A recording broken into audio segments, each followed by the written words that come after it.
काबिल सद एहतराम जस्टिस जनाब बदरुद्दीन अहमद साहब, जो कि आज इस लेक्चर को प्रिसाइड कर रहे हैं, जनाब सुधन्वा देशपांडे साहब जो हमारे आज के मुकर्रिर हैं, प्रोफेसर सदीकुर रहमान किदवई साहब सेक्रेटरी गालिब इंस्टीट्यूट, डॉक्टर रखशिंदा जलील साहिबा चेयरपर्सन हम सब ड्रामा ग्रुप और मुअज़्ज़ज़ ख़वातीन व हज़रात। इससे पहले कि बाकायदा आज के इस प्रोग्राम का आगाज़ किया जाए,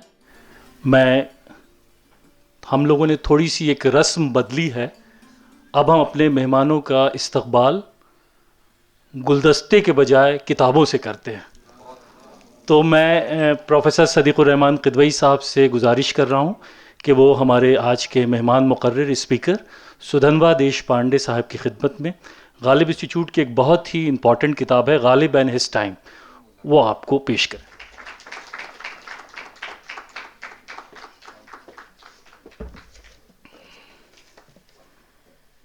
मुअज़्ज़ज़ ख़वातीन व हज़रात, गालिब इंस्टीट्यूट की ये जो सकाफ़ती तंजीम है हम सब ड्रामा ग्रुप,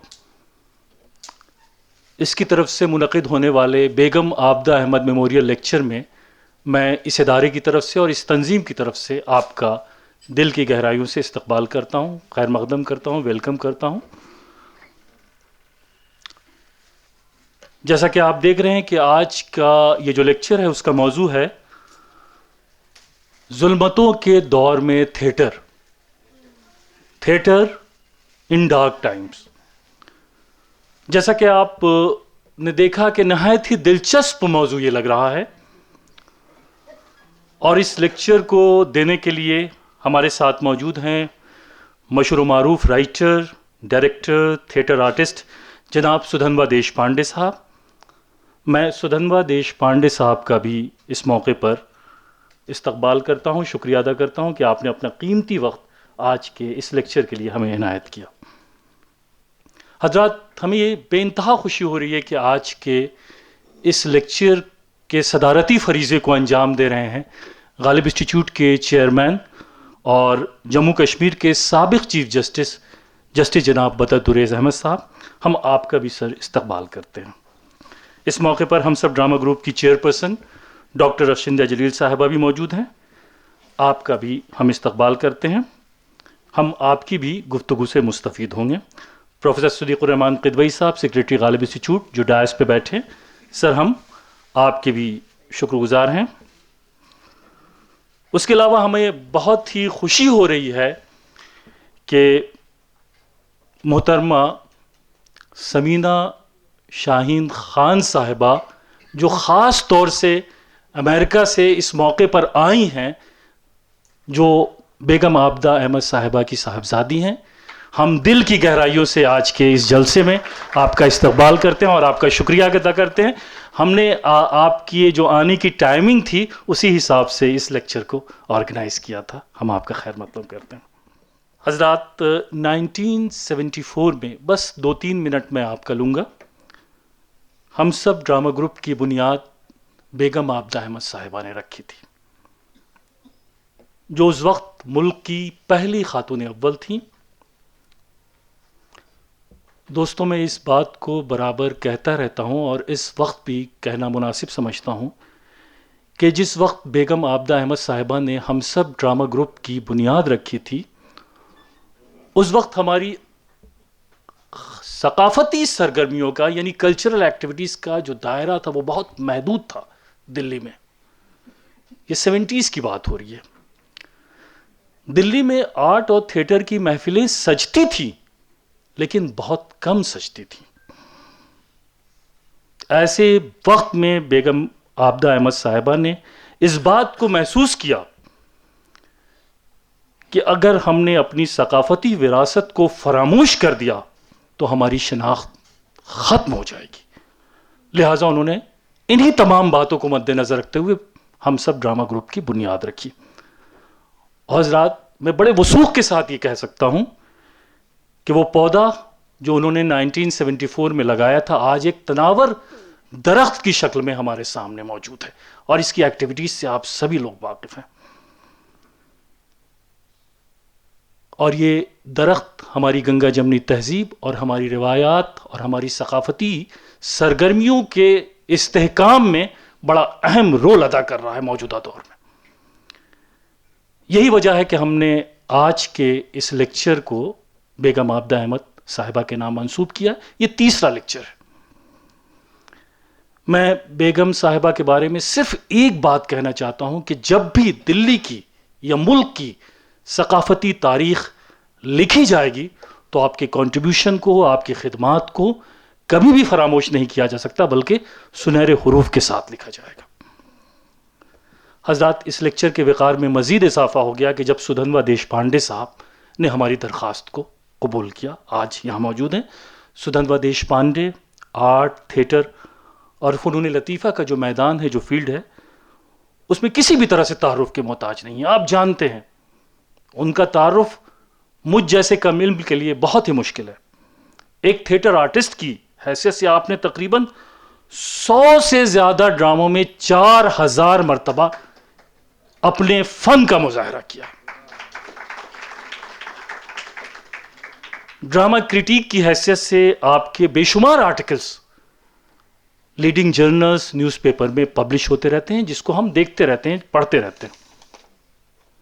जामिया मिलिया इस्लामिया और नेशनल इंस्टीट्यूट ऑफ डिज़ाइन और जामिया मिलिया इस्लामिया का जो मास कॉम डिपार्टमेंट है, उसमें भी आप दर्स व तदरीस को, फरीज़े को अंजाम देते हैं, क्लासेस लेते हैं। वहाँ पे आपने कई किताबें भी तहरीर की हैं, लेकिन एक किताब का मैं यहाँ पर जिक्र ज़रूरी समझता हूँ, और वो किताब है जो सफदर हाशमी की ज़िंदगी पर बेस्ड है, मबनी है, और उस किताब का नाम है हल्ला बोल। और बहुत ही इंटरेस्टिंग किताब है। आप जब उसे पढ़ेंगे तो उसमें आर्ट, थिएटर और सफदर हाशमी की जो पूरी खिदमात है उसका बहुत अच्छे से जिक्र किया उन्होंने। हज़रत सुधन्वा देशपांडे के बारे में बहुत कुछ कहा जा सकता है, लेकिन मैं दरख्वास्त करूँगा डॉक्टर रखशिंदा जलील साहिबा से, जो हम सब ड्रामा ग्रुप की चेयरपर्सन है, कि वो आएँ और बाकायदा मेहमानों का इस्तकबाल करें, सुधन्वा साहब का भी, और उनके बारे में मज़ीद कुछ आप अपने ख्यालात का इजहार करें।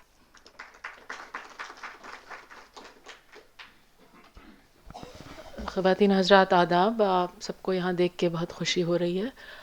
ये जैसा कि रज़ा साहब ने बताया, तीसरा बेगम आबदा मेमोरियल लेक्चर है, और इसको हमने लोकेट किया है हम सब थिएटर ग्रुप जो बेगम साहिबा ने सेटअप किया था। और कोशिश यही है कि इस लेक्चर के ज़रिए और साल में जो और हमारी सरगर्मियाँ रहती हैं उसके ज़रिए दोबारा से उस मुकाम पे जाया जा सके जहाँ बेगम साहिबा हम सब थिएटर ग्रुप को छोड़ के गई थी, और हम सब थिएटर ग्रुप की जो एक जगह बना के गई थी दिल्ली के कल्चरल ज़िंदगी में। सुधन्वा साहब, इस मौके पे आपसे भी ये गुजारिश रहेगी कि अगर कभी कोई ऐसा प्ले हो जिसके लिए आप चाहें कोई लोकेशन या साइट, तो हमारी फैसिलिटीज़ हाजिर हैं। एक चीज़ और हमने हाल में शुरू की है, वो एक स्ट्रीट थिएटर कंपटीशन है। दानिश इकबाल साहब मुझे इस वक्त नज़र नहीं आ रहे हैं, थोड़ी देर पहले जी आप नज़र आ गए। तो आपकी मदद से हमने पिछले दफ़ा से एक कंपटीशन किया था जहाँ कॉलेजेस ने अपनी टीम्स भेजी थी। उसके लिए वो भी हम चाह रहे हैं कि वो एक सालाना फ़ीचर हो हमारी थिएटर की एक्टिविटीज़ का। तो आपसे गुजारिश होगी कि आप अगर कोई टॉपिक सजेस्ट करना चाहें या जिस भी तरह से हमारी मदद कर सकें अपने ग्रुप्स के ज़रिए, और जो आपकी आउटरीच है दिल्ली की थिएटर की ज़िंदगी में, तो आपसे ये गुजारिश रहेगी। सुधन्वा साहब के इस बारे में क्या कहा जा सकता है? बर्टोल्ट ब्रेख्त की एक चीज़ इस वक्त जहन में आती है, will there be songs in the dark times? Yes, there will be songs in the dark times about the dark times. और मेरे ख्याल से जो बुरा वक्त होता है वो अदब के लिए, थिएटर के लिए, मुख्तलिफ़ तरह की कल्चर के लिए एक लिहाज से अच्छा वक्त होता है, क्योंकि वो ग़िज़ा देता है, वो मवाद देता है, वो इंग्रेडिएंट्स देता है जिससे थिएटर पनपता है, कल्चर पनपता है, ग़िज़ा मिलती है अदब को, साहित्य को। अच्छे वक्तों में भी साहित्य एक आईना दिखाता है जिसमें समाज की अच्छाइयाँ, बुराइयाँ, झोल नज़र आते हैं, लेकिन मेरे ख़्याल से बुरे वक्त की एक अपनी ही खूबसूरती है कि वो ग़िज़ा देती है एक लिहाज से कल्चरल फॉर्म्स को पनप में। और मेरे ख्याल में इस बारे में बात करने के लिए सुधनवा से बेहतर कोई नहीं हो सकता है। मैं आपका वक्त नहीं लूँगी और आपसे गुजारिश करूँगी कि आप तशरीफ़ लाएँ। मैं हम सब ड्रामा ग्रुप की चेयरपर्सन डॉक्टर रक्षंदा जलील साहिबा का और गालिब इंस्टीट्यूट के डायरेक्टर डॉक्टर रज़ा हैदर साहब का तहे दिल से शुक्रिया अदा करना चाहता हूँ, क्योंकि उन्होंने मुझे आज का ये लेक्चर देने के लिए न्योता दिया है। ये मेरे लिए वाकई फ़ख्र और इज़्ज़त की बात है। दरअसल सबसे पहला सवाल तो ये था जब उन्होंने मुझसे पूछा कि आप आए, क्योंकि मेरा उर्दू से कोई लेना देना नहीं है, तो इसलिए आज के लेक्चर में जो उर्दू के टांग खींची जाएगी, जो उसके साथ जो तोड़ मरोड़ होगी, उसको आप लोग सब दोस्त बैठे हैं, तो मुझे उम्मीद है कि आप लोग थोड़ा सख्त नहीं होंगे मेरे ऊपर। और वैसे भी मेरी जो मादरे ज़बान है वो तो मराठी है। बचपन में घर पे मैंने मराठी बोली है और हिंदी में मेरी पढ़ाई हुई है, तो उर्दू तो थोड़े बहुत जो लफ्ज़ मैं बोल लेता हूँ वो बाद में चल कर के, काफ़ी बाद में, 20 साल की उम्र के बाद में, जब नाटक को जब सीरियसली करना शुरू किया, उस समय पर थोड़े बहुत उर्दू के शब्द मैंने सीखे हैं, तो वही थोड़े आपके ऊपर आज झाड़ने की कोशिश करूँगा, तो आप लोग जो है मुझे माफ़ करें। शायद इस कमरे में मौजूद लोगों में कोई ऐसा हो जो इस बात से इत्तेफाक न रखता हो कि जिस दौर से हम गुजर रहे हैं वो जुल्मतों का दौर है। We are living in dark times, जिस दौर में एक पूरे सूबे को 3 हिस्सों में बांटकर उसे दुनिया के सबसे बड़े कैदखाने में तब्दील कर दिया जाए, जब मुल्क का सुप्रीम कोर्ट ही लैंड ग्रैबिंग, गुंडागर्दी और दबंगई को सज़ा देने के बजाय मुजरिमों के हक में फैसला सुनाए, जब माइनॉरिटीज़, दलितों और औरतों पर होने वाले रोज़ाना तशद्दुद पर बेचैन होने के बजाय लोग इंटरनेट पर या सड़कों पर आकर उसका जश्न मनाने लगें, जब कौमी आज़ादी की तहरीक के हमारे सबसे बड़े रहनुमा का कत्ल करने वाले को हीरो बताया जाए, जब देश के सबसे दानिशमंद और हसास इदारों में पढ़ने वाले तालिब इल्म को कौम का गद्दार बताया जाए, जब रोज़ाना टीवी पर खबरें सुनना शैतान का शंखनाद सुनने जैसा लगने लगे। और मुझे लगता है कि ये फहरिस्त हमें यहीं रोक देनी चाहिए, वरना सारी शाम हम यही करते रहेंगे, क्योंकि हर रोज़ जब अखबार खोल के देखते हैं या शाम को टीवी खोलते हैं तो कोई नया हमला हम पे जो है हुआ होता है। और जब इस सब पे चिंता जाहिर करने के एवज में आपको गालियां और धमकियों से नवाजा जाए, तो ऐसे दौर को जुल्मतों का दौर नहीं कहेंगे तो और क्या कहेंगे।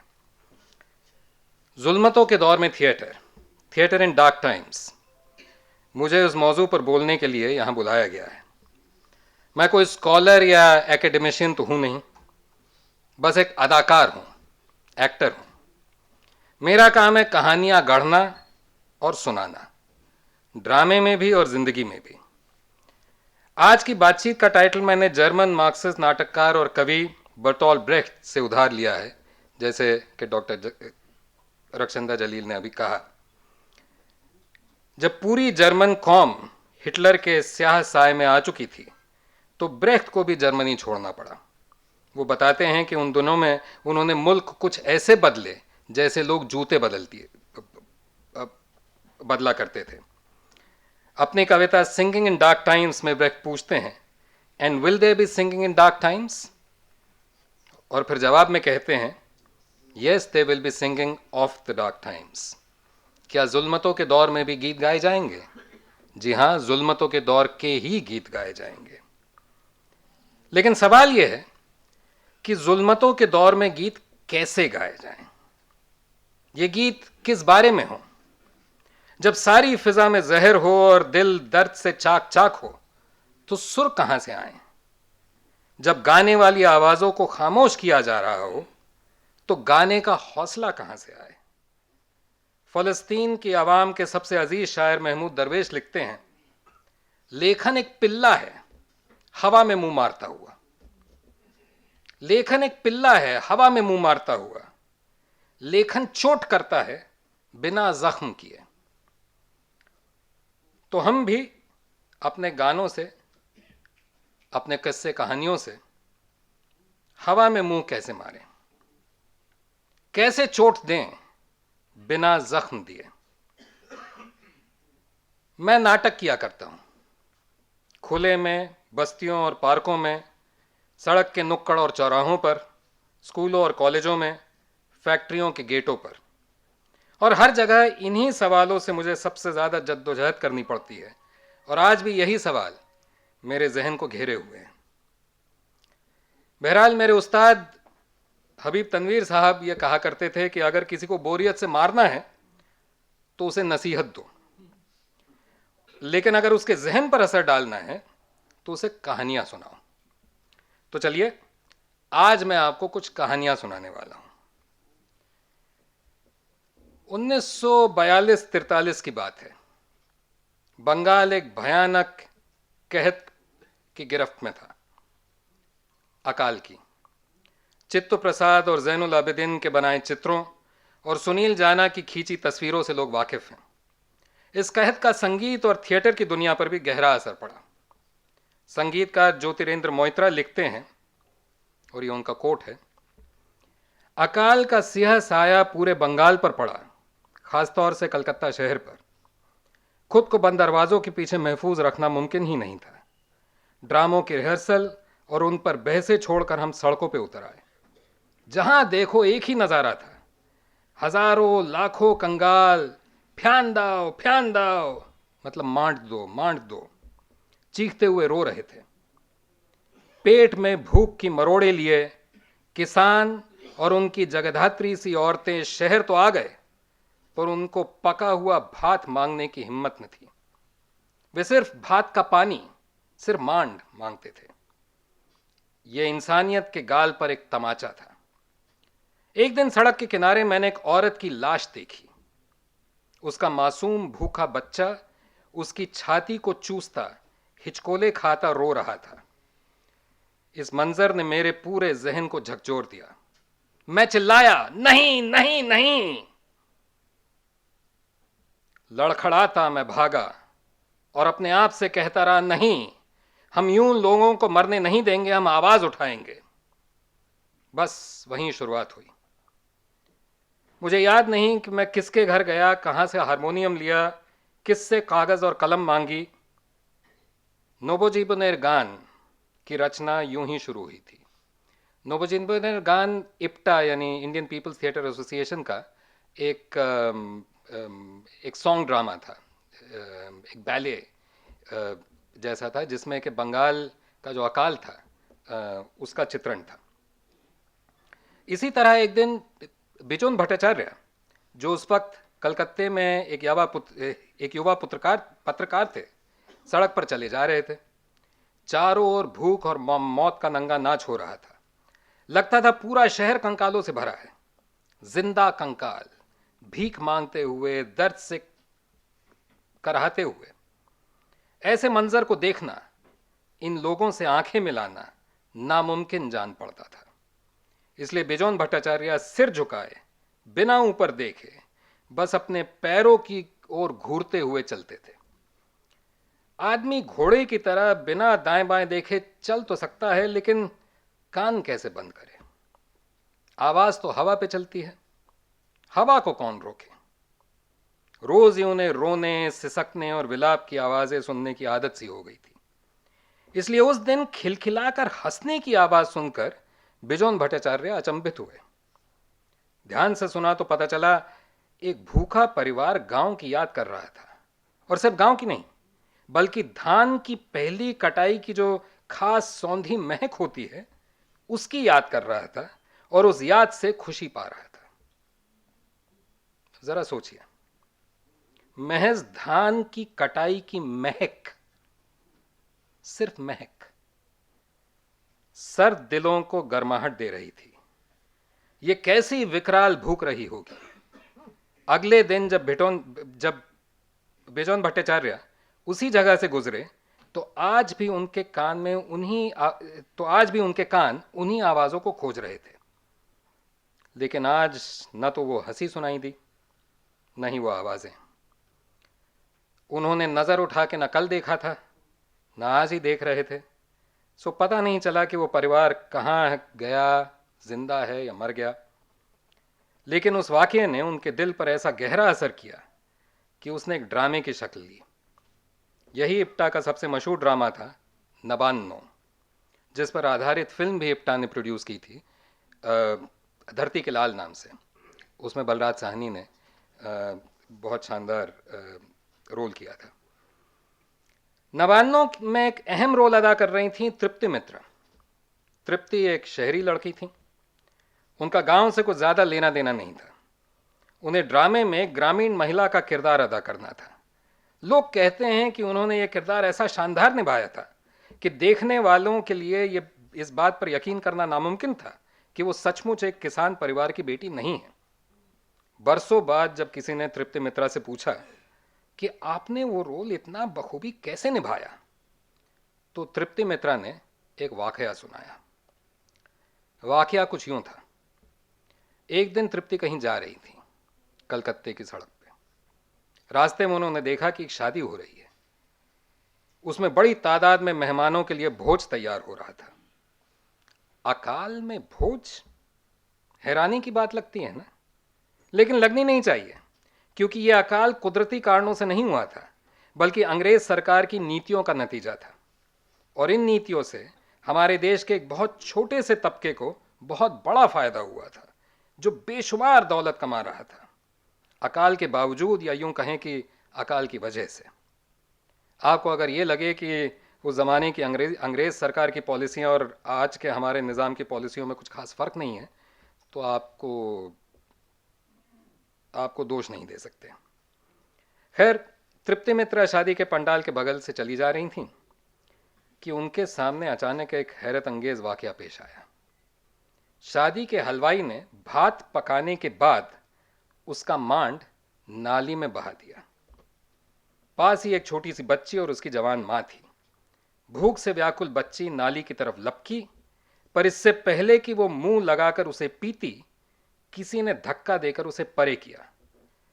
बच्ची ने हैरानी से नजर उठा के देखा तो पाया कि उसे धकेलने वाली कोई और नहीं, बल्कि उसकी अपनी मां थी, जो खुद मुंह लगाकर मांड पी रही थी।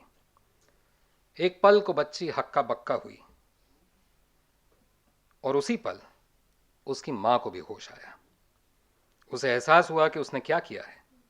अपनी बच्ची को खाना देने के बजाय खुद झपट के खाने लगी थी। मां ने बच्ची को गले लगाया और फूट फूट कर रोने लगी। सो तृप्ति मित्रा का कहना था कि जब भी हम नबान्नो का शो करते थे, मैं अपनी एंट्री से पहले विंग में खड़ी हुई उस जवान मां की तस्वीर अपनी आंखों के सामने लाती थी और फिर एंट्री लेती थी। फिर जो होना था वो हो जाता था।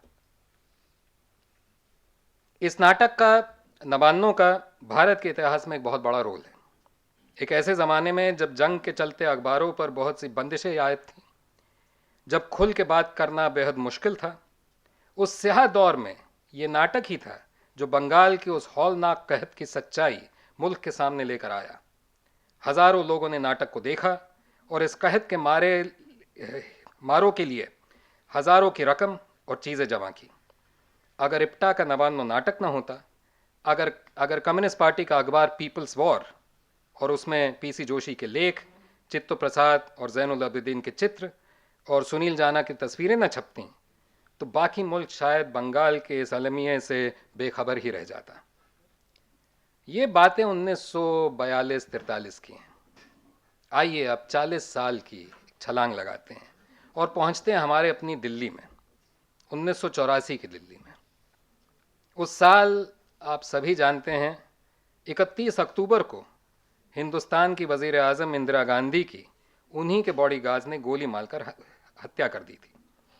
ये कत्ल कुछ महीने पहले भारतीय फौज के हाथों अमृतसर में स्वर्ण मंदिर पर हुए हमले का बदला लेने के नाम पर किया गया था। 2 वहशी हत्यारों की करतूत का खमियाजा भुगतना पड़ा दिल्ली के हजारों मासूम और बेकसूर सिखों को। सरकारी आंकड़े कहते हैं कि कम से कम 3000 सिखों को मौत के घाट उतार दिया गया। जाहिर है, इनमें से ज्यादातर गरीब और मजलूम थे। 1984 के सिख विरोधी दंगों ने अपने समाज के बारे में, हिंदू सिख रिश्तों के बारे में, दिल्ली शहर के मिजाज के बारे में और के बारे में हमारे एतबार को और कांग्रेस पार्टी के बारे में लंबे दौर से चली आ रही सोच और यकीन को तार तार कर दिया था। उस वक्त शहर का शायद सबसे पहला अमन जुलूस दिल्ली यूनिवर्सिटी के नॉर्थ कैंपस में निकला था। सैकड़ों लड़के लड़कियां, यूनिवर्सिटी के उस्ताद और तुलाजिम इस जुलूस में शामिल थे। नॉर्थ कैंपस के मुख्तलिफ कॉलेजों से होता हुआ यह जुलूस खालसा कॉलेज पहुंचा, जहां बहुत सारे उस्ताद और उनके शागिर्द पहले से ही मौजूद थे। माहौल में गुस्सा था। वहां बड़ी तादाद में पुलिस की तैनाती जख्मों पर मिर्च का काम कर रही थी। सब जानते थे कि इस कत्ल गारत में दिल्ली पुलिस ने कैसा शर्मनाक किरदार अदा किया था। सॉरी। नौजवानों के दिलों में गुस्सा था, उनकी आंखों से चिंगारियां फूटती थी, फिजा में बेहद तनाव था। ऐसे में बस एक सिरफिरे की दरकार होती है तेल में आग देने के लिए। उस जमाने में दिल्ली में गायक मंडली हुआ करती थी परचम के नाम से। यह ग्रुप दिल्ली की मजदूर बस्तियों में जननाट्य मंच, जिससे मेरा वास्ता है, तो जननाट्य मंच के नाटकों के साथ अपने नगमे पेश किया करते थे। जननाट्य मंच जो खुद इप्टा से उभरा था, उसकी रहनुमाई मेरे दूसरे उस्ताद सफदर हाशमी किया करते थे। खैर, तो ये जुलूस खालसा कॉलेज पहुंचा और उसने एक आम इजलास की शक्ल अख्तियार कर ली। तकरीरें शुरू होने से पहले परचम को गीत गाने थे। कॉलेज के नौजवानों में ऐसा गुस्सा था कि कोई गाना सुनने के मूड में नहीं था। तब सफदर ने माइक लिया और परचम की सबसे नई मेंबर सुमंगला दामोदरन को थमा दिया। कद में नाटी, दुबली पतली सुमंगला तब बीए फर्स्ट ईयर में पढ़ती थी। सफदर बोला, जाने वाले सिपाही गाओ। यह 40 की दहाई में कम्युनिस्ट शायर मखदूम का जंग के खिलाफ लिखा एक तारीखी नगमा था। 60 की दहाई में सलील चौधरी ने उसने कहा था फिल्म में शामिल करके इसको एक क्लासिक का दर्जा दे दिया था। सुमंगला ने यह गाना तैयार तो किया था, पर कभी इसको पब्लिक में परफॉर्म नहीं किया था। सुमंगला नर्वस थी। सफदर ने उसके कंधे पर हाथ रखा, झुका और कान में बोला, सुमी, घबराओ मत, गाओ, बस गाओ। उसने गाना शुरू किया। उसकी आवाज में शहद भी था, फौलाद भी। वो आवाज उसके अंदर किसी गहरे कोने से आ रही थी। उस आवाज की भरावट उसके इकहरे बदन से कहीं मेल नहीं खाती थी। जैसे बर्फीली रात में कोई ठिठुरते बदन पर कंबल ओढ़ा दे, उस दिन उस नगमे ने वो काम किया। भीड़ की हलचल थमने लगी। गीत के तिलिस्म ने भीड़ के गुस्से को जैसे नई ओर मोड़ दिया। कुछ था उनके अंदर जिसको उन अल्फाज ने, उस आवाज ने झंकार दिया। कौन दुखिया है जो गा रही है, भूखे बच्चों को बहला रही है, लाश जलने की बू आ रही है, जिंदगी है कि चिल्ला रही है, जाने वाले सिपाही से पूछो वो कहां जा रहा है। अब जरा सोचिए आप, एक मुस्लिम नाम वाले हैदराबादी कम्युनिस्ट शायर का लिखा वो 40 साल पुराना गीत, एक बंगाली मौसीकार की धुन और हिंदू नाम वाली उस मलयाली लड़की की आवाज, कुछ भी तो एक दूसरे से मेल न खाता था। कहां दूसरी आलमी जंग की हैबतनाक तबाही, कहां हमारे जमाने की फर्का परस्ती। बात के आगाज और अंजाम में मीलों और दहाइयों का फासला था। मगर इस सुरीली आवाज ने उस गहरी खाई, उस वादी के दोनों किनारों को मानो एक दूसरे से मिला दिया। एक विपदा के मारे दुखियारों का दर्द दूसरी विपदा के मारों के दिल की आवाज बना। जैसे किसी पुराने वरक पर आंसू की बूंद गिरे और स्याही, पानी और नमक सब एक मेक हो जाएं। भीड़ में कोई सुबका, फिर किसी और के होठ लरसे। देखते देखते न जाने कितनी ही आंखें नम थीं, कितने ही दिल सिसकियां भरते थे।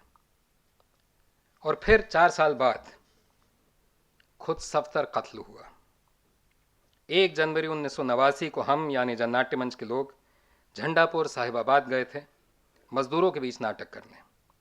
महीने भर पहले दिल्ली, गाजियाबाद और फरीदाबाद के मजदूरों ने 7 दिन की एक शानदार हड़ताल की थी।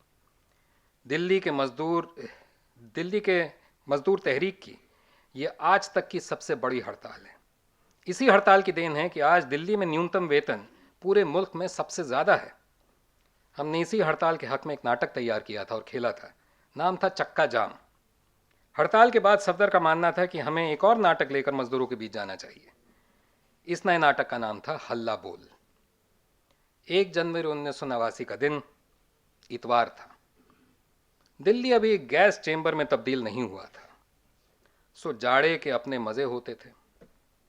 साफ नीला आसमान, एकदम चटक सर्दीली सुबह, मध्यम धूप, यूं लगता था मानो पूरी कायनात मुस्कुरा रही है। नाटक शुरू हुआ। कुछ 10-1 मिनट हुए होंगे। 150-200 मजदूर और उनके बच्चे उसका मजा ले रहे थे और तभी अचानक कोहराम मच गया।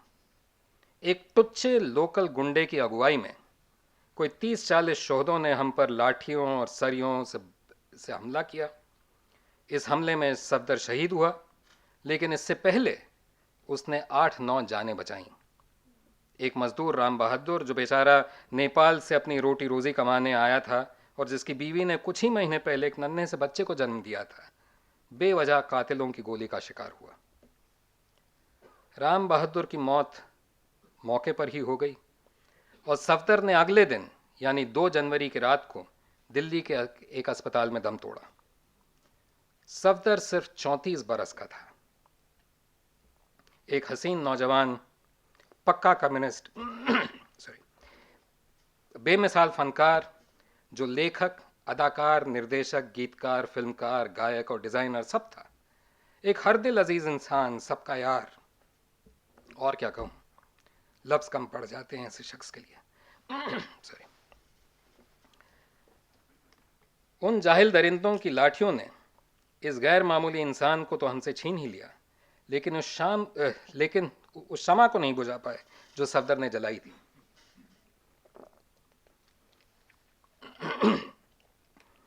और 3 जनवरी को सफदर के जनाजे में कुछ 15,000 लोग शरीक हुए थे। इनमें दिल्ली के हजारों आम शहरियों और मजदूरों के साथ साथ अजीम फनकार भी थे, चोटी के इंटेलेक्चुअल थे, बेशुमार आर्टिस्ट थे, सहाफ़ी थे। दिल्ली ने किसी फनकार को ऐसा शानदार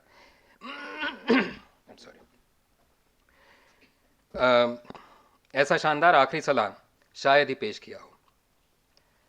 अगर सफदर का जनाजा बेमिसाल था, तो उसके बाद जो हुआ, थैंक यू,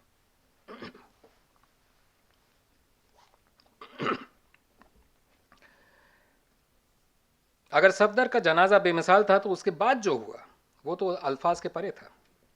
अगले ही दिन सुबह, जब सफदर की मौत को अभी 48 घंटे भी नहीं हुए थे, जननाट्य मंच फिर उसी जगह लौटा जहां हमला हुआ था, अपना अधूरा नाटक पूरा करने। और ये किसकी रहनुमाई में हुआ? मलयश्री हाशमी की। मलयश्री, जो खुद एक शानदार अदाकारा हैं, एक अटल कम्युनिस्ट हैं, तकरीबन 1970-71 से जनवादी नाटक आंदोलन का हिस्सा रही हैं, सफदर की साथी, संगिनी और पत्नी। मेरे जहन में कोई शक नहीं है कि 4 जनवरी 1989 को मलयश्री ने जो किया वो सिर्फ एक नाटक नहीं था, वो तारीख के पन्नों पर एक अमिट दस्तखत था। अगले दिन पूरे मुल्क के तमाम अखबारों की सुर्खियों में मलयश्री का नाम और उसकी तस्वीरें थीं। मेरे घर उस ज़माने में टाइम्स ऑफ इंडिया आता था, जिसने तस्वीर के नीचे लिखा था, सफदर हाशमी की बेवा नाटक करते हुए। कितनी सहजता से हम औरतों की पहचान मर्दों के साथ उनके रिश्ते तक ही महदूद रख देते हैं।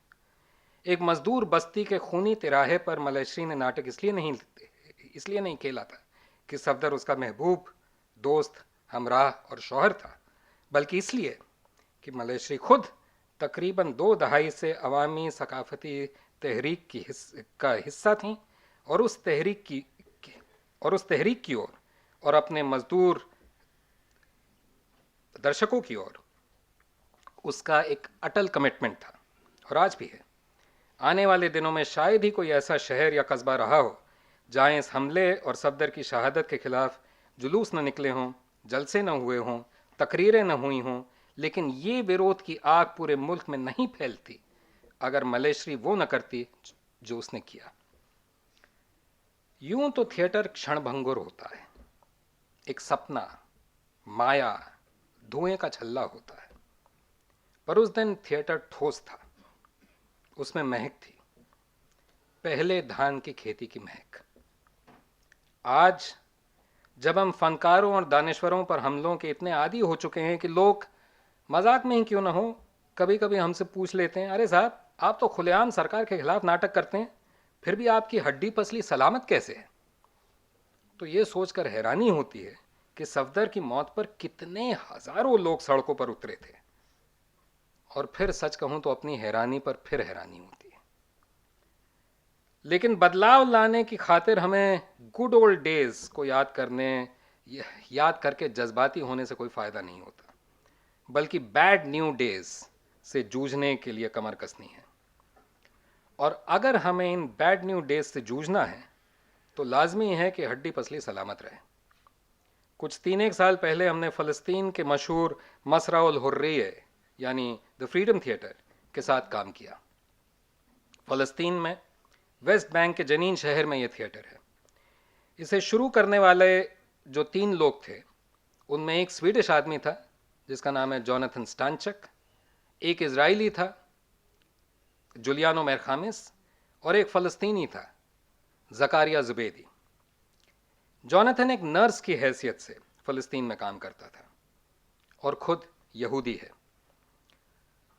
लोगों के जिस्म और जिगर दोनों के दर्द को बखूबी समझता था। जुलियानो की माँ इजरायली यहूदी थी और बाप फ़लस्तीनी अरब। वो बड़े शान से कहता था, मैं 100% यहूदी हूं और 100% अरब। ज़कारिया ज़ुबैदी अल अक्सा शहीदी ब्रिगेड का मिलिट्री कमांडर था। इजरायली फौज ने उसको मारने की भरसक कोशिशें की, पर हर बार वो बच निकला क्योंकि उसके पास अवाम का साथ था। ज़कारिया कहता है कि हमने बंदूक उठाई आज़ादी पाने के लिए, लेकिन यही बंदूक भाई को भाई से भी लड़वा सकती है। लिहाजा आज़ादी की मुहिम में जितनी बंदूक की उतनी ही इल्म, फ़िक्र और कल्चर की भी ज़रूरत है। जब जुलियानो ने जनीन रेफ्यूजी कैंप के बच्चों से पूछा कि तुम क्या बनना चाहते हो, तो उसे अक्सर जवाब मिला, शहीद। वो बेहद परेशान हुआ। ये कैसा अंधा कुआं है भाई, जहां बच्चे कुछ बनने की बजाय मर जाने की ख्वाहिश रखते हैं। तो इन 3 सरकश मतवालों ने वो किया जिसकी कोई कल्पना भी नहीं कर सकता था। उन्होंने उसी रेफ्यूजी कैंप में एक थिएटर शुरू किया। ट्रेजेडी यह है कि जुलियानो खुद नहीं बचा।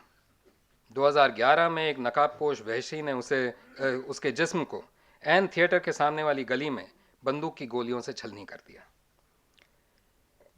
जुलियानो शहीद हुआ, पर ठीक सफदर ही की तरह वो सैकड़ों नौजवानों को जिंदगी और आज़ादी के सपने दे गया। जुलियानो, सफदर, डॉक्टर दाभोलकर, गौरी लंकेश, नफरत के सौदागरों ने एक एक को निशाना बनाया है। बस अब बहुत हुआ। हम और शहीद नहीं चाहते।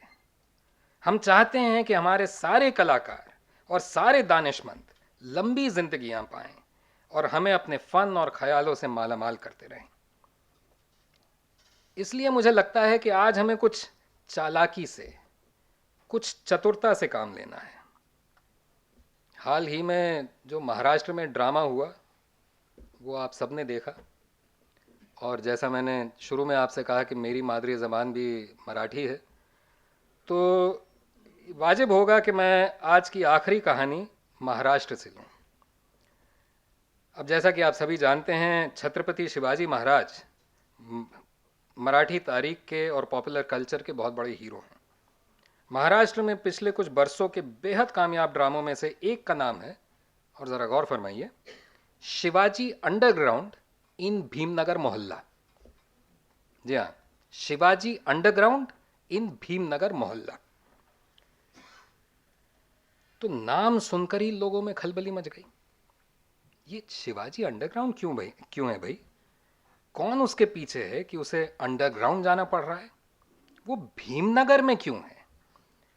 और फिर इस दलित बस्ती को मोहल्ला क्यों कहा जा रहा है? ड्रामा अगर आप देखें तो बेहद मज़ेदार है। ड्रामे का आइडिया, गीत और संगीत संभाजी भगत का है, जो महाराष्ट्र के एक बेजोड़ इनकलाबी नगमा निगार और गायक हैं।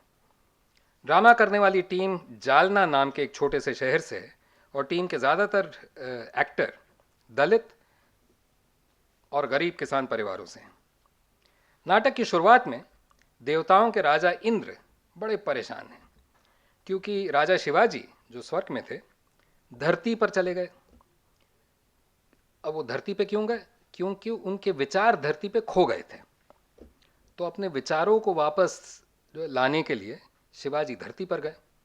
अब इंद्र ने उनसे कहा था, भैया ऐसे तुम जाओगे तो वापस नहीं आओगे, तो फिर तो दिक्कत हो जाएगी। तो शिवाजी ने अपनी पगड़ी वहाँ रख दी सिक्योरिटी डिपॉजिट के तौर पे। और लेकिन अब जब काफ़ी वक्त बीत गया और शिवाजी वापस नहीं लौटे, तो इंद्र जो है वो यमराज को धरती पे भेजते हैं उनकी पगड़ी समेत शिवाजी को खोजने। यमराज बेचारे हर राह चलते शिवाजी सरीखे को पगड़ी पहनाने की कोशिश करते हैं, पर वो पगड़ी किसी को फिट नहीं आती। अब हिंदुस्तान में प्रहसन यानी फार्स की रिवायत बहुत पुरानी है। आप हमारे प्राचीन संस्कृत नाटक पढ़िए, आपको बेशुमार मूर्ख ब्राह्मणों के किस्से मिलेंगे, या लोभी हुक्मरानों के, या अक्ल से तंग कोतवालों और दरोगाओं के। शिवाजी अंडरग्राउंड इसी सिलसिले का नाटक है, जिसमें आप हंसे बगैर रह नहीं सकते, लेकिन आप ये भी समझ रहे होंगे कि मुद्दा बड़ा संजीदा है। ये ड्रामा उन ताकतों पर चोट करता है जो शिवाजी को एक सियासी ब्रांड बनाकर अपनी दुकान चला रही हैं। ड्रामे के आखिर में एक मुकाबला है, गीतों का मुकाबला, जिसे हमारे यहाँ महाराष्ट्र में झगड़ा कहते हैं। झगड़ा। एक तरफ शिवाजी का सियासी ठेकेदार है जो बस एक बात जानता है कि शिवाजी ने मुगलों के खिलाफ जंग लड़ी थी, और इसी हवाले से वो साबित करना चाहता है कि शिवाजी एक मुसलमान विरोधी हिंदू राजा था, और समझता है कि उसने बाजी मार ली। दूसरी तरफ एक लोक शाहिर है जो कि उस्तादों का भी उस्ताद निकलता है। अब आप जानते होंगे कि महाराष्ट्र में शाहिरी सिलसिला बहुत पुराना है, खुद शिवाजी के ज़माने से चला आ रहा है। शाहिर ऐसे शायर और गायक होते हैं जो लंबे नैरेटिव गानों में, मतलब बैलेड्स में, उस शैली में वीरों की कहानियाँ सुनाते हैं। बाद में यही परंपरा कम्युनिस्ट और दलित आंदोलनों का हिस्सा भी बनी। अण्णाभाऊ साठे, अमर शेख, शीतल साठे और खुद संभाजी भगत इसी सिलसिले के नुमाइंदे हैं। खैर, ड्रामे का शायर समझाता है कि शिवाजी की जंग मजहबी नहीं थी बल्कि सियासी थी, मरकजी सरकार के खिलाफ। यही नहीं, उसकी फौज में कई मुसलमान सिपह सलार थे जिनके पास बड़ी जिम्मेदारी के ओहदे थे। शिवाजी का औरतों की ओर भी बड़ा संवेदनशील, बड़ा हसास नज़रिया था। फिर लोक शायर जो है वो बताता है कि किस वजह से शिवाजी दरअसल मराठी अवाम के दिलों का बादशाह है, और वो कारण ये है कि उसने अपनी रियाया की ओर बड़ी हमदर्दी की पॉलिसियां बनाई और गांव में ज़मींदारों और साहूकारों की ताकत पर वार किया। वो कितनी बेमिसाल पॉलिसी थी, इसका अंदाज़ा आप इस बात से लगा सकते हैं कि आज भी जब हम डेमोक्रेसी, जमहूरियत में जी रहे हैं, हमारी चुनी हुई सरकार की पॉलिसियां आवाम की नहीं बल्कि मुट्ठी भर सरमाएदार खानदानों के मुनाफे के लिए ही बनी मालूम होती हैं। खैर, जब ड्रामा अपने अंजाम पर पहुंचता है तो सियासी ठेकेदार लाजवाब हो चुका है। वो खामोश है, क्योंकि लोक शायर शिवाजी की जिन खूबियों का बयान करता है उनके बारे में उसे रत्ती भर भी इल्म नहीं था। इस ड्रामे के, आप यकीन नहीं मानेंगे, लेकिन 1000 से ज़्यादा शो हो चुके हैं और एक बार भी ड्रामे पर हमला नहीं हुआ है, बावजूद इसके कि नागपुर महाराष्ट्र में ही पड़ता है। क्योंकि ड्रामा चालाकी से अपनी बात कहता है, वो मखौल उड़ाता है यकीनन, लेकिन शिवाजी का नहीं, उसके सियासी ठेकेदारों का। और दरअसल ये मखौल भी नहीं है, हकीकत है। मजहब के नाम पर सियासत करने वाले अपनी ही तारीख, अपने ही कल्चर से नावाकिफ होते हैं। उसकी खूबियों और ऊंचाइयों का उन्हें कोई इल्म नहीं होता।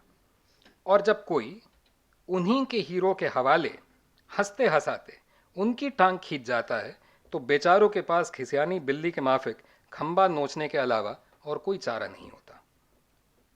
मैंने शुरू में आपसे सवाल किया था, जुल्मतों के दौर में गीत कैसे गाए जाएं, किससे कहानियां कैसी हों। इसके कई जवाब हैं, एक नहीं, और आज शाम की सभी कहानियों में मौजूद हैं। ज्योतिरेंद्र मोइत्रा, बिजोन भट्टाचार्य और तृप्ति मित्रा ने अकाल की पूरी ट्रेजेडी को अपनी कलम और अपने जिस्म से जाहिर किया, और अपने संगीत से भी। सफदर हाशमी ने यह समझा कि मखदूम की नज्म कराहते दिलों को छू सकती है, और सुमंगला की आवाज ने तपते जहनों को ठंडक पहुंचाई। एक मजदूर बस्ती के खड़ंजे पर गिरे खून से हजारों फूल खिले जब मलेश्री ने सफदर की चिता की राख ठंडी होने से भी पहले उसी जगह जाकर दोबारा नाटक खेला। जुलियानो मेर खामिज ने फलस्तीन के बच्चों को ड्रामे के जरिए जीने की उम्मीद दी, और संभाजी भगत और जालना के दलित और किसान अदाकार मजहबी और सियासी ठेकेदारों को ठेंगा दिखाकर महमूद दरवेश की कविता की तरह चोट करते हैं बिना जख्म दिए। बहुत बहुत शुक्रिया।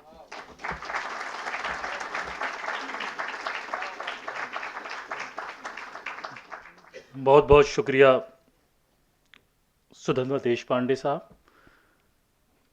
कुछ तकरीरें, कुछ बातें ऐसी होती हैं कि जिनके बारे में लफ्ज़ शुक्रिया जो है या तारीफ़ जो है बहुत ही बेमानी रह करके रह जाती है।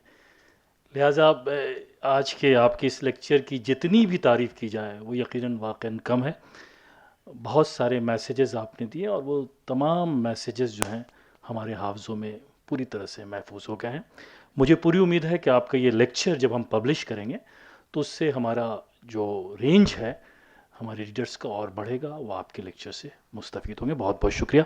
अब मैं बहुत ही अदब के साथ आज के इस जलसे को प्रिजाइड कर रहे हैं, सदारत कर रहे हैं जनाब जस्टिस बदरुद्दीन अहमद साहब। आपसे दरख्वास्त है कि सर आप तशरीफ़ लाएँ और अपने जी। अच्छा, मतीन अमरोवी साहब हमारे बहुत ही पुराने शायर हैं और वो आज से नहीं बल्कि उस दिन से गालिब इंस्टीट्यूट से जुड़े हुए हैं जब इसकी बुनियाद रखी। 4 मिसरे आप बेगम साहिबा की शान में। जी, अस्सलाम वालेकुम। साहिब सद की इजाज़त से बेगम साहब को खराज अक़ीदत पेश करने से पहले 4 मिसरे पांडे साहब की नज़र करता हूँ। ऐसा लेक्चर, ऐसी तकरीर और इस रवानी के साथ मैंने अब तक नहीं सुनी थी। मेरा जो तजर्बा है, मेरी इस 80 साल की एज हो गई है, अब 81 को लग जाऊँगा 27 सितंबर के बाद। तो मैं बहुत मुतासिर और बहुत ही खुश हूँ। तो मैं ये कहता हूँ, गालिब के घर में आप तशरीफ़ रखते हैं कि हम अपनी बज़्म में अहले नज़र को देखते हैं।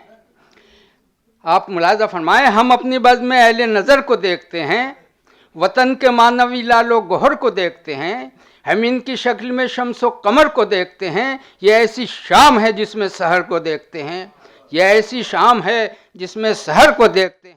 और ये 2 मिसर गालिब के कि हम ये आए घर में हमारे खुदा की कुदरत है, कभी हम इनको कभी अपने घर को देखते हैं।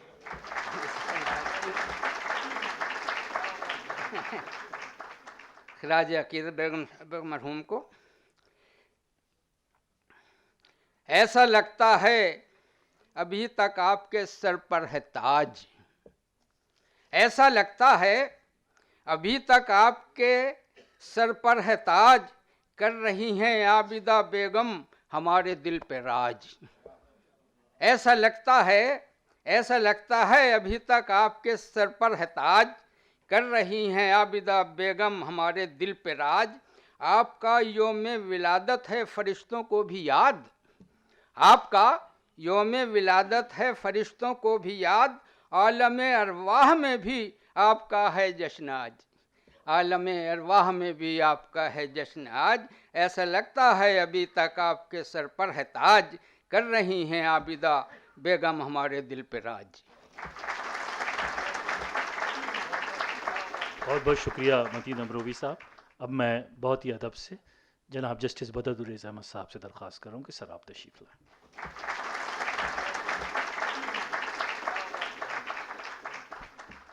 मुअज़्ज़िज़ हाज़रीन, देश पांडे साहब का जो लेक्चर था ये बहुत ही डीप थिंकिंग हमें करवाता है, और इन्होंने दो बातें कही, उन पे मैं ज़रा सा कमेंट करना चाहता हूँ। पहले तो इन्होंने कहा कि उर्दू से इनका कोई ताल्लुक़ नहीं है, बल्कि उन्होंने जो अल्फाज इस्तेमाल किए वो कहा उर्दू से मैं कुछ जानता नहीं हूँ। लेकिन जिस तरह से उन्होंने तकरीर की और जिस ज़बान में उन्होंने अपनी तकरीर पेश किया वो उर्दू ही है, वो हिंदी नहीं है। और मैं आपको एक चीज़ और बता दूं कि उर्दू और हिंदी जो है वो सिस्टर लैंग्वेजेस हैं, वो बहनें हैं। और हिंदी और संस्कृत बिल्कुल मुख्तलिफ ज़बानें हैं जो लोगों को गलत फहमी है। एक ज़बान जो है वो पहचानी जाती है अपने ग्रामर और सिंटैक्स से, और उसमें जो आप सिंटैक्स को इस तरह से समझ लीजिए कि जो स्केलेटन हो, और जो उसमें फ्लैश एंड ब्लड है वो है अल्फाज। तो आप उसमें फ्लैश एंड ब्लड चाहे हिंदी के डाल दीजिए या उर्दू के डाल दीजिए, ज़बान तो एक ही है, उसका ढांचा एक ही है। और हिंदी और संस्कृत के लोगों को बड़ी गलत फहमी है कि हिंदी और संस्कृत में मेल है।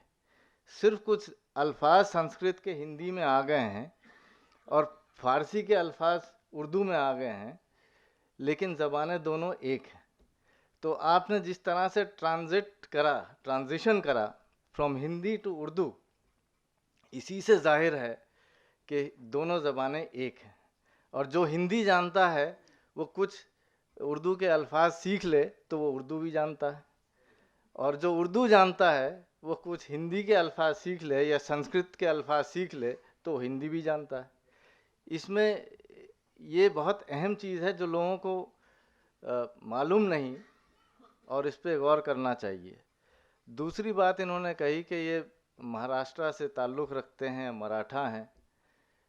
मराठा तो एक ऐसी कौम है जिन्होंने पूरे हिंदुस्तान, नॉर्दर्न इंडिया पे हुकूमत की है मुग़लों के बाद। और आपको एक चीज़ और बता दूं कि जितनी लड़ाई थी वो मज़हबी लड़ाई नहीं थी, वो सियासी लड़ाई थी। और इसमें एक सबूत मैं पेश करता हूँ कि मराठास का जो फोर्ट कमांडर थे वो गालिब के चचा थे।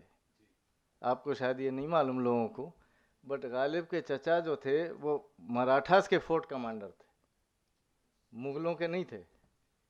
और इसी तरह मराठाओं के फ़ौज में मुसलमान थे, जितने नवाब हैं, मुस्लिम नवाब हैं या मुग़ल्स हैं, उनके फ़ौज में राजपूत थे, मराठे थे।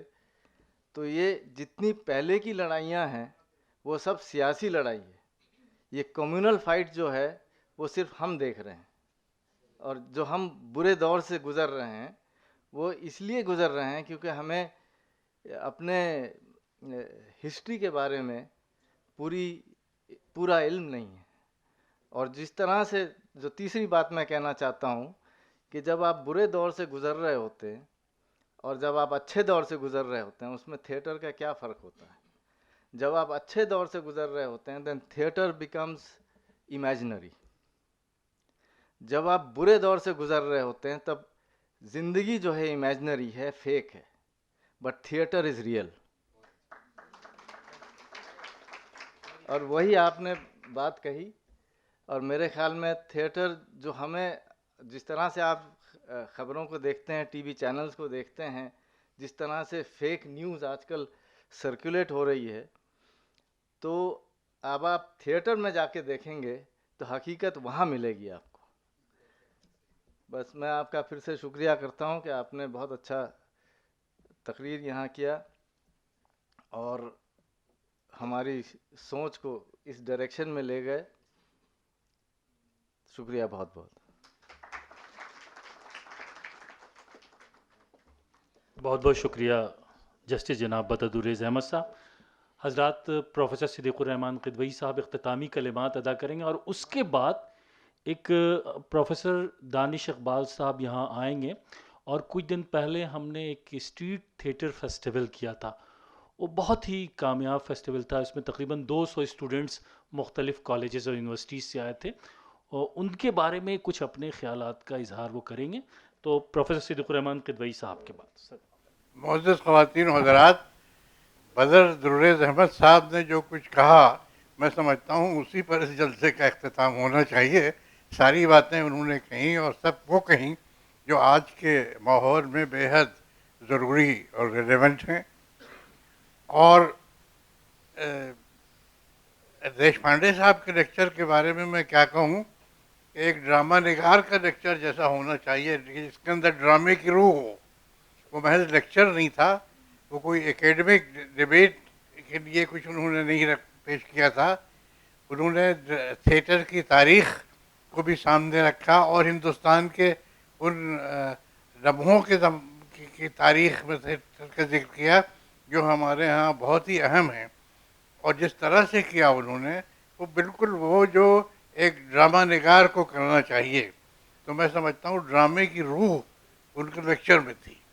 और एक ड्रामा निगार का लेक्चर जो हम तवक्को करते हैं, जो यादगार रहे, वो जिसका ताल्लुक़ उसके फ़न से भी हो और उसके इल्म से भी हो, तो वो आज हमने सुना। मैं उनका बहुत शुक्रगुज़ार हूँ और मुझे उम्मीद है कि हमारे इंस्टीट्यूट से और ख़ास तौर से हम सब ड्रामा ग्रुप से उनका जो ताल्लुक़ कायम हुआ है वो रहेगा और उनसे हम सब फ़ायदा उठाएंगे। और ड्रामे के बारे में जो कुछ उन्होंने फरमाया, उससे ज़ाहिर होता है कि ड्रामा महज एक तफरीह की चीज़ नहीं, बल्कि कंटेम्प्रेरी रियलिटी को खोजना, उसको निकालना और उसके ज़रिए दुनिया को बदलने की कोशिश, ये उनके यहाँ ड्रामे का तस्वुर है। और मुझे यकीन है कि ये फैलेगा और गालिब इंस्टीट्यूट इस सिलसिले में उनके साथ पूरा ताउन करेगा। बहुत शुक्रिया। प्रोफेसर दानिश इकबाल साहब, जो हम सब ड्रामा ग्रुप के मेंबर भी हैं, आप तशरीफ़ लाएं और कुछ अनाउंसमेंट है उस फेस्टिवल से मुताल्लिक। जी, आदाब एंड गुड इवनिंग। मोहतरमा रशंदा जलील साहिबा और सिद्दीकुर्रहमान किदवई और रज़ा हैदर साहब की रहनुमाई में 16 मार्च 2019 को हम लोगों ने एक स्ट्रीट थिएटर का एक फेस्टिवल ऑर्गेनाइज़ किया। तो अभी मोहतरम सुधर्मा देश पांडे जिन सियासी और समाजी मसाइल पर अपने ख़िताब में के दौरान रोशनी डाल रहे थे, तो दिल्ली के मुख्तलिफ़ कॉलेजेस के बहुत ही यंग स्टूडेंट्स उन्होंने उन सभी मसाइल को लेके नहायत बेहतरीन यहाँ पे ड्रामे पेश किए।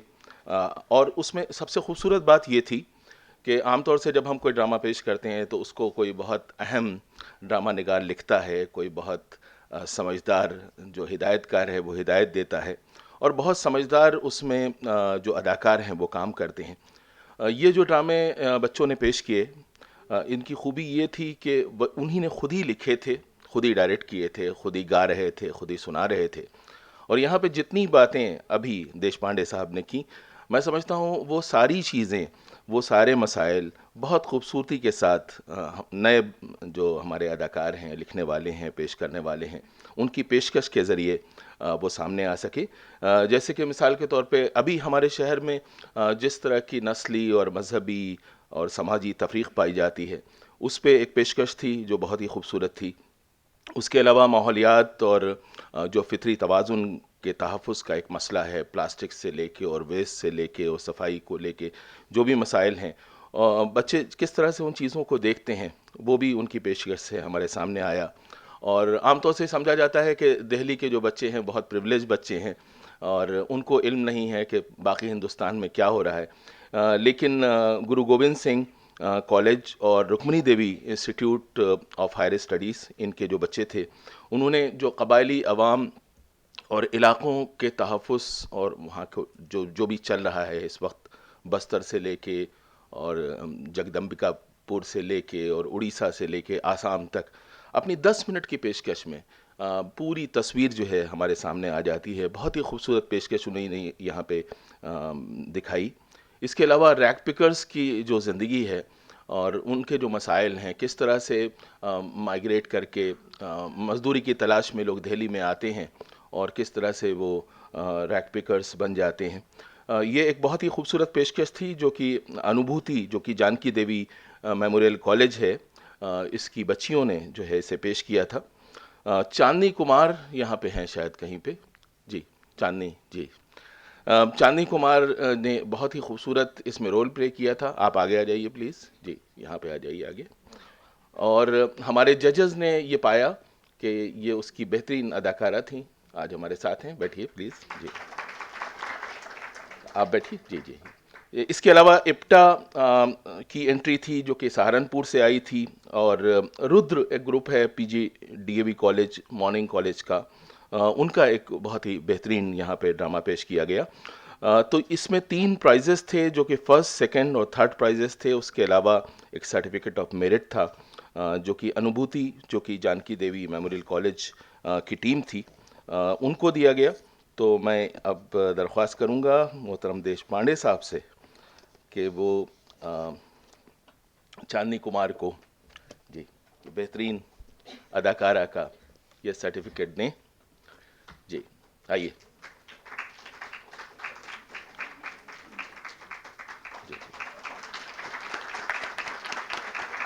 तो ये एक बेहतरीन आगाज़ हम कह सकते हैं। जिस तरह की यहाँ पे बहुत कम वक्त था, बहुत ज़्यादा वक्त हम नहीं दे सकते थे, 10 मिनट की क़ैद थी, लेकिन 10 मिनट के अंदर बच्चों ने खुद ही अपने सेट बनाए, खुद ही अपनी प्रॉपर्टीज़ लाए और ख़ुद ही अपना कंटेंट लिखा और पेश किया। तो इससे एक उम्मीद बढ़ती है हमारे दिलों में कि ऐसा नहीं है कि थिएटर जो है वो पीछे जा रहा है या सिर्फ प्रोफेशनल्स के ज़रिए ही आ रहा है। जो नए बच्चे हैं और जिस तरह की वो पेशकश कर रहे हैं, जिस तरह की चीज़ें ला रहे हैं, वो बहुत उम्मीद अफ़ज़ा है, उससे हम सब की हौसला अफ़ज़ाई होती है।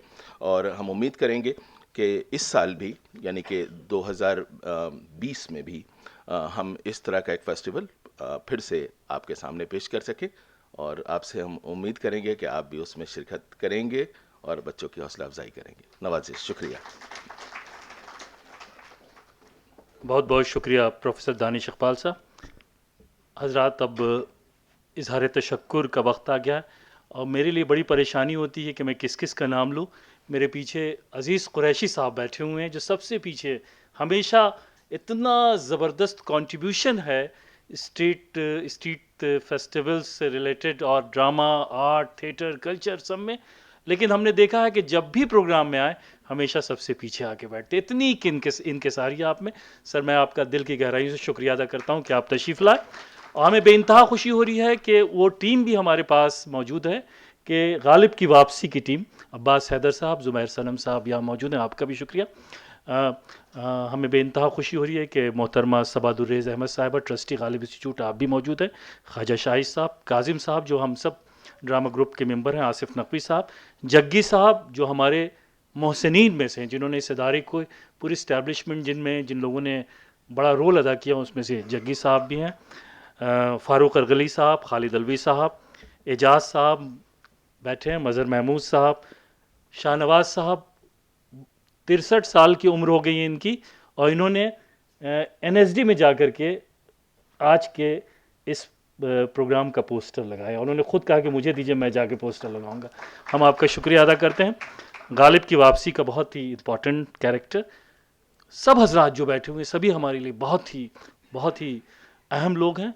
मैं किस किस का नाम लूँ, बस एक मिसरे पे अपनी गुफ्तगू ख़त्म करूँगा कि जो शख्स जिस जगह है वहीं आफताब है। बहुत बहुत शुक्रिया।